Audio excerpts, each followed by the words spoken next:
most tragic events in American firefighter history. I'd heard that my friend Lewis was missing. This is the straw that broke the camel's back and kind of sent you into the downward spiral of PTSD. I looked down and I realized my hands were on the shoulders of one of our guys. His head should be right here, but there was no head. What eventually ended your career in the fire service? We certainly weren't expecting any of that. Often referred to that as a death trap. When did you decide to put the bottle down? It was something as simple as, how do I want to view my world? The word is perspective. So, the Sofa Super Store fire, which claimed the lives of 9 firefighters, and is one of the most tragic events in American firefighter history, if I'm not mistaken.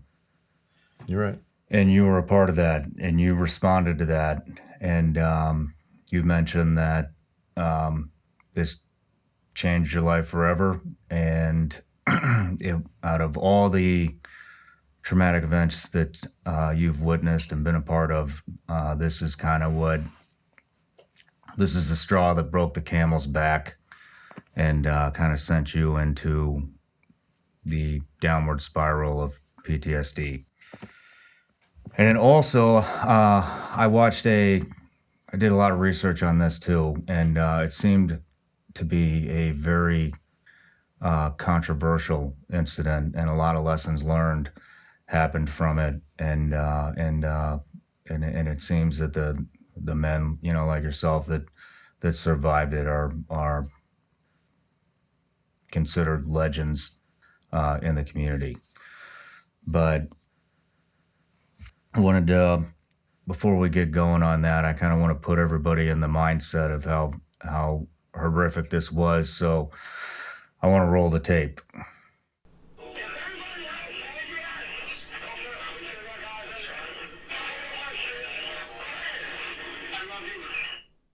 That was your best friend on the phone, and telling his wife that he loved her, and I really just want to set the tone on how fucking serious and tragic this was. The day started for you at a memorial golf tournament, and I'd like to start from right there. Yeah.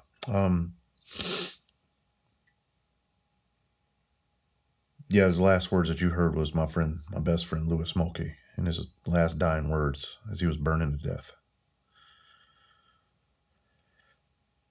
It's tough to hear.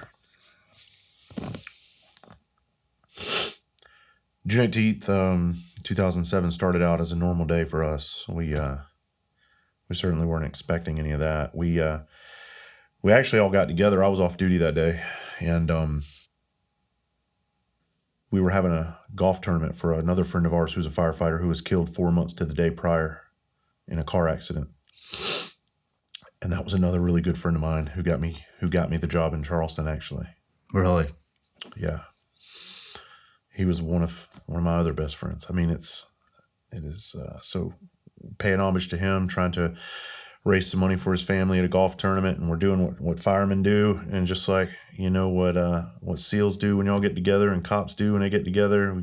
We get drunk and we have a good time, and that's what that golf tournament was about. But by the end of the day, you heard the tapes. That's what we were all thrown into, and at the end of the golf tournament, we everybody's phones kind of started ringing, and we were all told the Sofa Super Store is on fire, and we all knew that was a horrible place to have a fire. We often referred to that as a death trap, if that's one of the calls we ever had to go on, because we, as firefighters, you pre-plan buildings. That means you find buildings in your area and that could possibly be a threat or be very bad. So you had to kind of strategically plan how you would face this monster in the event that would happen. How many buildings were like that in that city? Tons of them. Tons of them? Yeah, I mean they're everywhere. It's just old furniture store. It's actually an old grocery store that was converted into a one-story furniture warehouse. I mean, so it was like a 100-something thousand square feet. Don't quote me on the square footage, but it was a big showroom, and then it had a big storage facility behind it, and that's where the fire started. So when we found out that building was on fire, we all got in our cars and just went. What were you thinking on the way there?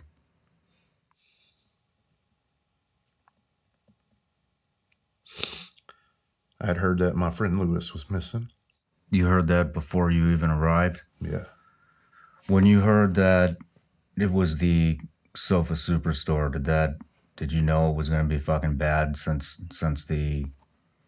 that was already pinging on everybody's radar?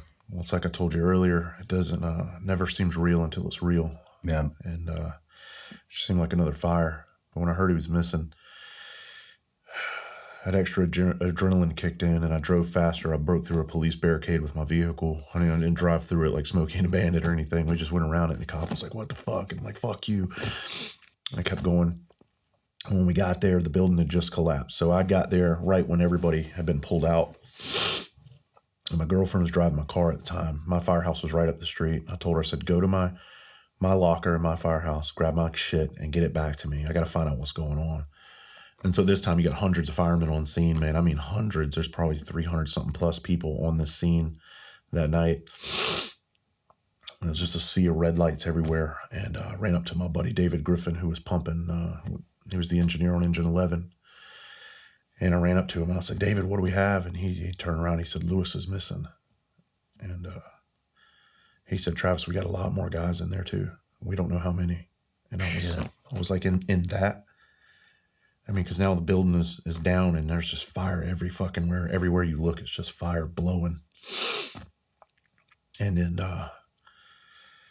in Charleston Fire Department, we didn't back out of fires. We were very cowboyish, and we were very prideful of the way that we did things, and we were very, very aggressive. And this is hundreds of years of tradition, and it finally caught us, and bit us, and it cost us 9 guys. And I remember hearing reports of like 19 or 20 initially is what they thought, but by the time the smoke settled, it was 9, and it was 9 really good dudes. And all of those dudes I knew very personally. I'd worked with every single one of them. We sat around that table breaking bread many a nights, having jokes, having laughs. You knew their families. And Lewis was just happened to be my best friend because, and I wasn't his best friend. He was one of those really cool dudes that had a lot of best friends, but he was my best friend. And when I started with Charleston Fire, he took me under his wing and showed me the ropes. And I had a very special connection with him. And I didn't know by the end of the night, I still didn't know what lay ahead. I didn't know that I'd be the one next to his burnt corpse, sitting there looking at him in a manner I can try to describe, but it's going to be hard. You did make entry. Yeah. You know, if I remember correctly, did you make entry and you got pulled back? Was that right? Well, we went around the delta side of the building. So when you're looking at a building, the front is alpha, and then you go around clockwise. So we got to the delta side, which is a square building, would be the right side. And we go through this place, man. It was just twisted steel. It looked spaghetti noodles, and it was still hot. There was still a lot of fire present, and but we had guys missing. We didn't have time to not get in there. We really wanted to find these guys, and I guess some of us thought that we were going to find them alive, but it's just not the case. There was, I think, around 15 to 20 of us on the body recovery teams. We were all broken apart and put into 5-man teams, and we all came in from different parts of the building. My 5-man team, we went in, and it was literally, you couldn't move 2 or 3 feet, and you had to stop, and you had to figure out a way to get through the voids that were there. There'd be like a little hollow opening here, and we'd crawl through that, and the next 2 seconds you're standing on what used to be the roof. So you're in it at this point, and how many guys are with you? 4 other guys. And so just to paint a picture, because you got really descriptive in your book about the smoke, you can't see your fucking hand in front of your face, the heat, and there was nothing, and I could see how it would be easy to get disoriented and fucking lost in something like that. And you couldn't even bring a hose in with you to retrace your steps to get the fuck out. And I mean, the amount of courage that takes. I mean, it doesn't. did it seem like it was even a courageous thing? Did it probably didn't even go through your fucking Not at head? It all. was The only just, thing, we're going. only thing is they wanted volunteers, and a lot of guys didn't raise their hand. No Very, shit. very. I think because those guys knew they didn't want what was on the inside of that building. It's not that they're less of a firefighter. Yeah. I think that they just knew, I don't want to fuck with that. Yeah. And we're here to do whatever we got to do. But there was a select group of us that did. And I certainly, often say the worst decision I ever made was going inside of that building that night. But the best decision I've ever made in my life was going inside of that fucking building that night and carrying them all home.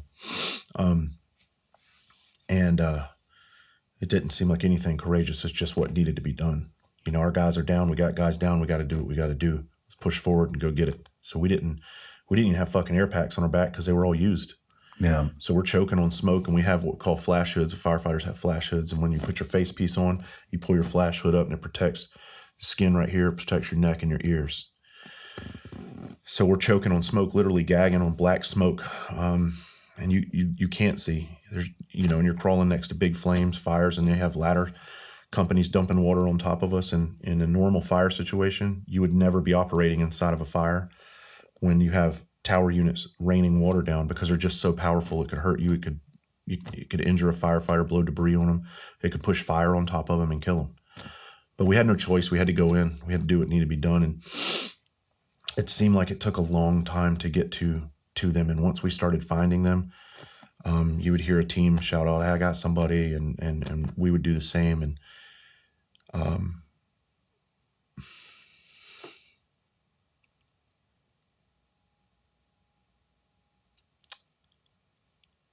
I saw something silver, and it didn't look like anything we had seen up until this point, because everything was just black.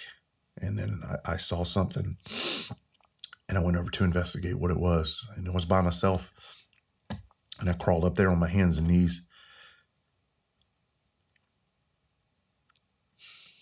And I started looking at this thing. And I say it in my book. I was turning my head like a curious dog, trying to figure out what the fuck is this. And I realized that it was an air pack of one of our guys. And it was we wore silver Scott air packs, and it had busted open. It didn't look like an air pack. It was like filleted open. And once I realized what it was, I had my hands. I looked down and I realized my hands were on the shoulders of one of our guys, and we wore black gear. It just looked like a pile of black shit, like debris. And then when I realized that, I pushed back, and I looked down, and I realized these were his shoulders. That's his back, because the pack is on his back. So his head should be right here, but there was no head. There was nothing. It was there was just a couple of teeth. There was no helmet. There was no skull. There was just teeth. Jesus. And I looked down at the opening. There was an opening, and there's a spinal column sticking out. And that's when it got real for me. And I realized, because I'd been to calls where we had burned up kids on Christmas. I've seen burned kids. I've been to burnt people many times, but Nothing hit like that one. no.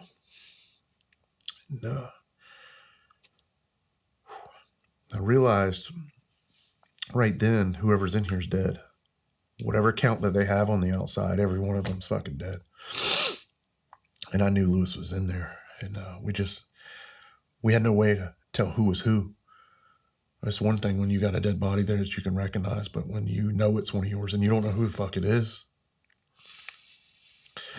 So what we had to do is we were tasked with not moving the bodies and just trying to identify them the best way that we could without doing too much. And what the coroner was going to do after all the smoke cleared was come in and GPS them and locate where their bodies were. So that's what we did. So this one individual, Captain Billy, was a really good dude. He'd been in fire service 30-something years. He was off engine 19. And we ended up pulling his fire pants down, and his wallet was in his pants. And he opened it up, and we saw his his driver's license with his credit cards, man. And it was just like, God damn it. It's one thing when you're working with dead people and you have no relationship, you don't know them because it's not real. Yeah. You go to these things and it sucks. It fucks with you from time to time, but it's not personal. This is personal. Yeah.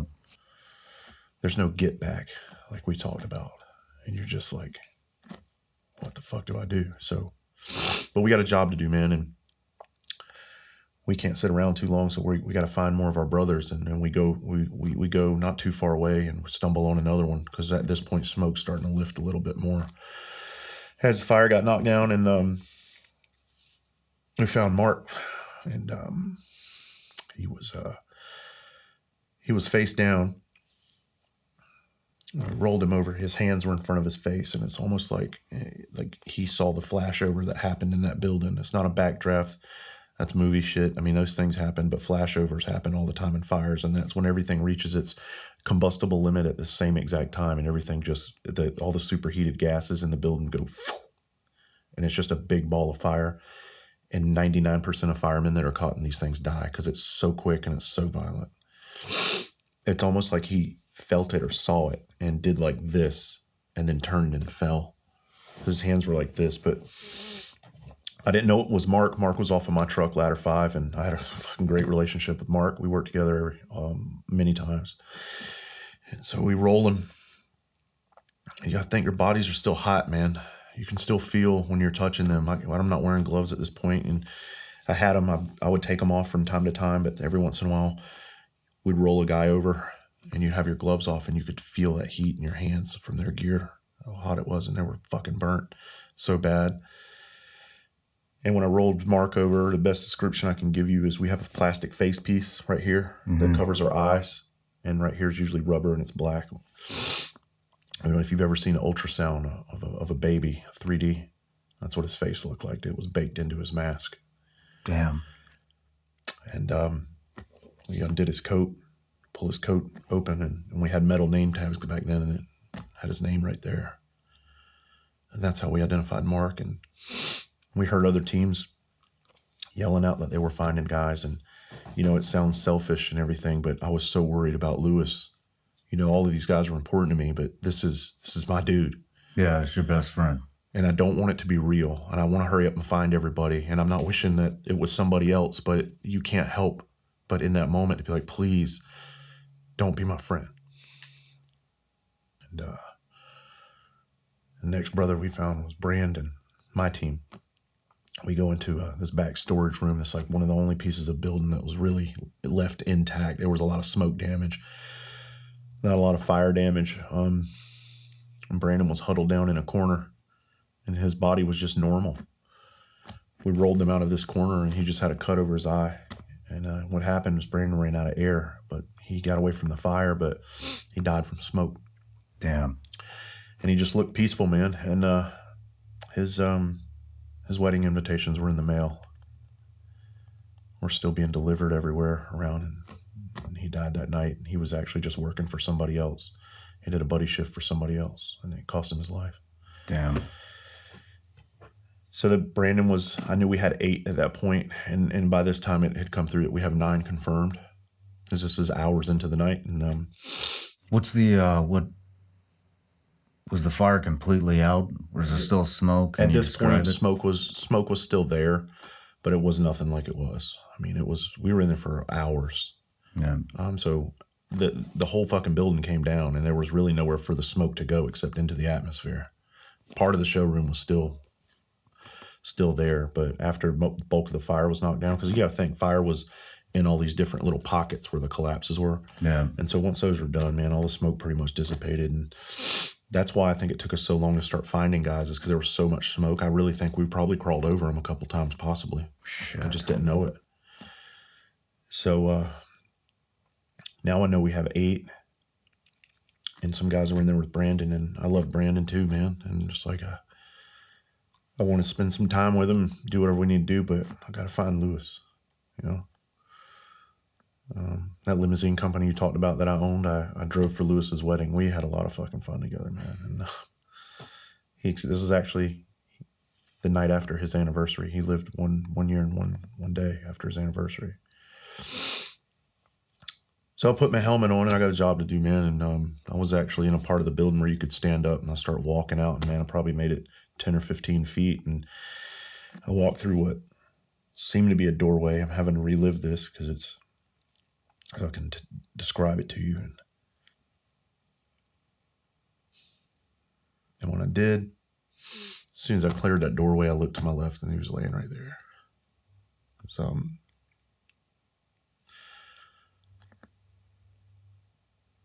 I knew it was him just by looking at his skull, you know.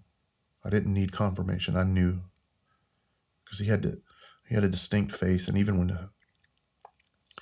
the skin is baked off of somebody's face, you can still recognize them, and it's a sick thing to say, but I've witnessed that. And Lewis was on his back, man, and his left leg was underneath his right. His right leg was straight out, and there was a big ass piece of steel across it. And we ended up having to dig that out, but his arms were sticking up in the air, and his fucking sleeves were burnt off. His fire coat, all the skin was burnt off of him, and just his arm bones were sticking up. His radius and ulna, his hands were burnt off, and his head was back, and his eyeballs were burnt out, and the fucking skin was burned off of his face, and his mouth was wide open. And I just got on my knees next to him and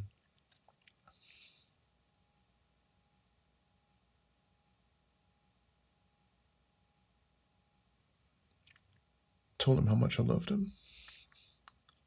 What eventually ended your career in the fire service? So it was a culmination of a lot of things building up to one major incident. So you say I got in a fight. I ended up going hands-on with a lot of guys in the department over the course of 2.5 years, and it's not something I'm proud of. I'm actually very embarrassed about it, but it happened, and it needs to be talked about, because the reason I talk about it is you can see a shift in people's behavior. Like, we're family, and when you see somebody acting differently, something is wrong. And nobody ever pulled me to the side to help me. Nobody ever pulled me to the side to try to figure out what was going on. What happened was this new behavior that I was taking on was just becoming normal. At the funeral for one of our guys, I got into a physical altercation on the bus. We had a bunch of buses brought in because the funerals were so big, we couldn't take everybody's cars, so they had to bring families on buses. And firemen mixed with families, and I was on a bus with some firemen and some families, some young children, some old people, and something was said to another fireman, and he threw his hat at me, and kind of joking around, but kind of not. And I just stood up and slapped him into the seat, the empty seat. And everybody witnessed it. Yeah. And this is somebody I'm supposedly love, and protect. And I just did that. And that event, everybody got up, they left the bus, and I was kind of alone on the bus after that. And then after that was more of the same. I got into physical altercations at the training facility where I assaulted one of our guys that needed help. He fell down, and he was having flashbacks of the fire. He was there that night too, and he was screaming all of our dead guys' names. And I picked him up and started slamming him into the wall with all of his gear. And I was like, knock it the fuck off. And when I did, one of the training instructors came over and grabbed me and turned me around. And when he did, I threw him into the wall and told him, you put your fucking hands on me, I'll kill you. And then we had an academy instructor standing right there, and I looked at him and I threatened to throw him out of a window. And that was accepted. And it was swept under the rug. And then again, behind a grocery store, training one day, I slapped one of our other guys right in the face because he just came close to me and said something, and I just lashed out and hit him.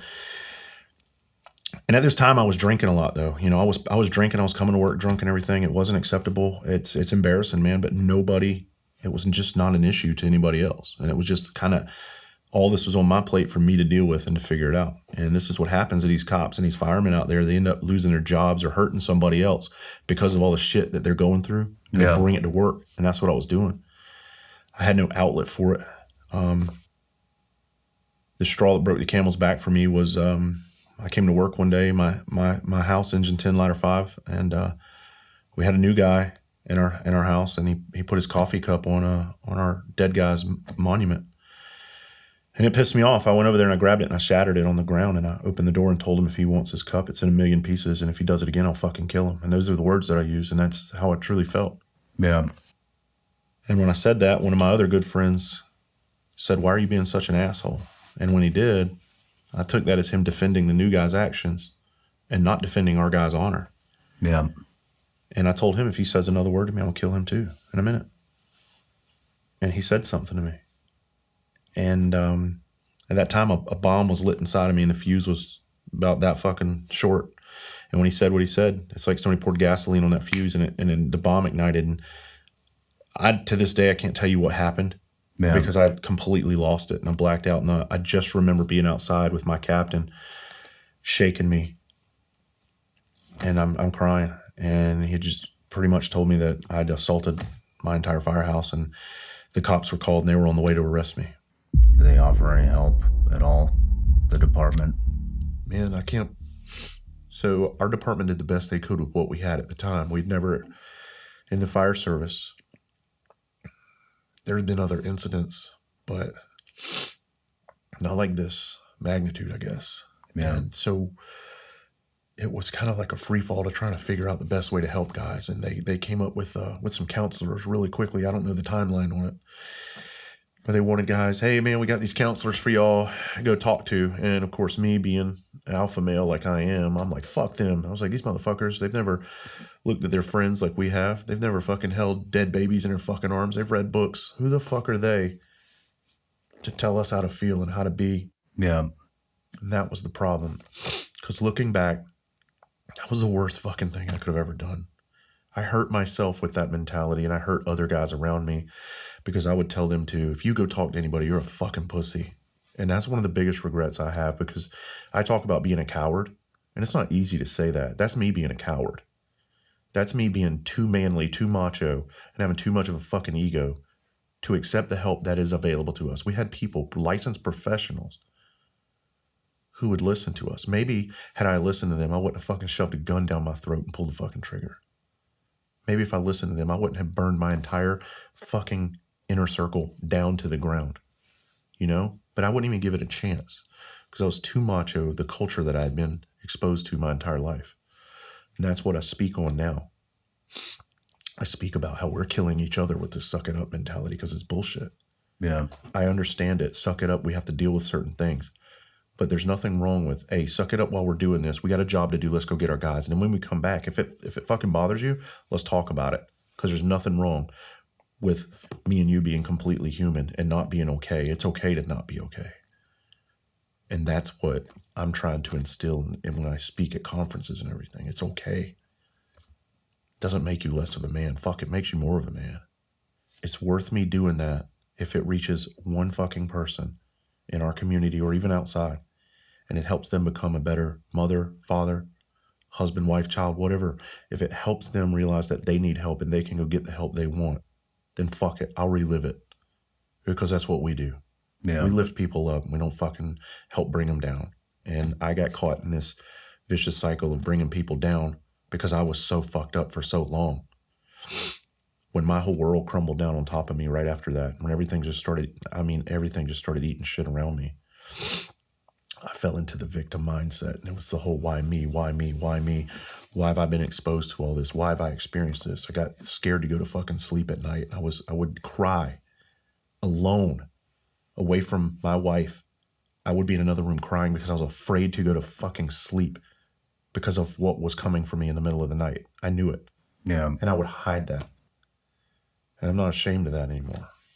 How long did it take you to be able to talk about that? Long time, many years. To talk about it the way that I talk about it now. Yeah. Long time, fucking decade. I tried later on in life to talk about it, and I'd shut down every time. I just couldn't do it. Yeah. But I realized at some point that my experiences may help other people too. And by me speaking about it, it may help me as well. And that it did. And that's what I do now. I always say, when you're in a place that makes you sick, you can't get better. It's like a cancer patient testing cigarettes for Marlboro or whoever. You're only going to get sicker. I tried to stay. I hung on tooth and nail, man. But I realized I had problems and something needed to change when I because people ask me, what made you reach out for help? Yeah. You know, and it was me sitting in my living room, dry firing a weapon in my mouth while I'm choking on the weapon, with the barrel down my throat, with slobber and drool all over it, and my tears running down my face, and a bottle of whiskey next to me. And then I load it, and then I go to pull the trigger, and I stop right where I thought it would go off. And luckily, I stopped prior to it going off, and I knew right then I needed help. So I got the help. But it wasn't in time. But yes, to answer your question, when I got away from the fire department, things started drastically changing for me. The anxiety, I always had the nightmare shit. I still do. But that rage inside of you, it calms. So getting away from there was the best thing that could have ever happened to me. I didn't want to leave like that. I wanted to stay on the job 30 years. I wanted to retire. I wanted to do the right thing for my guys, ride that rig for them. But it wasn't in the cards for me. So I got away from there for a long time, and now I'm back. And now I do a lot of work with fire departments, police departments, but I'm better now. And I'm with them at a different capacity now, So I'm not completely immersed in it all the time. I can step away from it. Yeah. Yeah. When did you decide to put the bottle down? That's the day after our wedding in 2012. No shit. Yeah, man. I got so fucked up at our wedding that my poor wife, she had to eat cold grits with the cab driver that took us to our hotel because her husband was passed out upstairs. Oh shit. Yeah, a great first night together. Oh shit.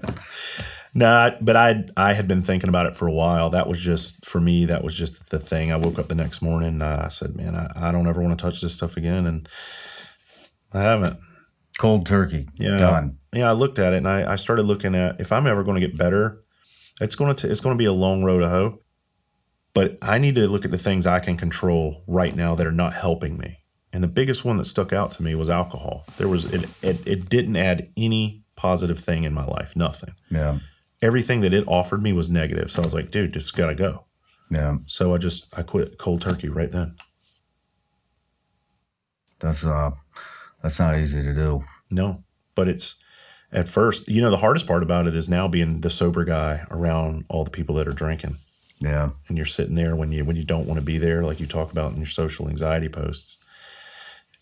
I get it. Yeah. Because I don't want to fucking be here. But I have to put on this smile. And that doesn't mean I'm not contemplating fucking everybody up in this room, you know? But it's just something I've had to learn to accept and deal with. And I'd rather have that than going back home with that bottle and putting myself in a position to not be here anymore. Yeah. Well, for everybody that's listening who is from, the fire service or military or police who's fucking drowning themselves in a bottle right now, and there's a lot of them. I mean, how fast after you quit drinking did that acceleration start to get you into a better mental state? And I'm sure your business fucking started taking off too at that point. Well, honestly, I'd love to tell you it was lightning fast, but it wasn't. It was a culmination of things because I was so fucked up. The biggest hurdle I had yet to face was ownership and acceptance of everything. Yeah. And I always was asking why, and I became the victim of like, this only happens to me. Why me? My life is in such a horrible spot. Even though I wasn't drinking, I still had that mentality, and that's never who I was prior to all of this. I was a very positive, upbeat guy, but this thing does something to you. It rewires your brain, and you have to be your own surgeon and go in and fucking reconfigure the wire. It took years of me going in and trying to rewire until I finally fixed it, and it wasn't until last year when I realized what it was. It was something as simple as how the word is perspective. Something as simple as perspective. How do I want to view my world? Do I want to look at it through this victim, feeling bad, horrible, fucking poor me lens? Or do I want to look at it from a standpoint of, look, you have this beautiful life. You have these horrible experiences, yes, but you can do something with them for the greater good. And you can make a positive impact on people with what you have experienced. And so I chose that. And the second I chose that, it was like a light switch. Well, how the fuck did that come to you? That's funny you ask. It came to me sitting in my car with a gun in my hand, ready to blow my brains out for the second time. No matter where you're watching Shawn Ryan Show from, if you get anything out of this, please like, comment, subscribe, and most importantly, share this everywhere you possibly can. And if you're feeling extra generous, please leave us a review on Apple and Spotify podcasts.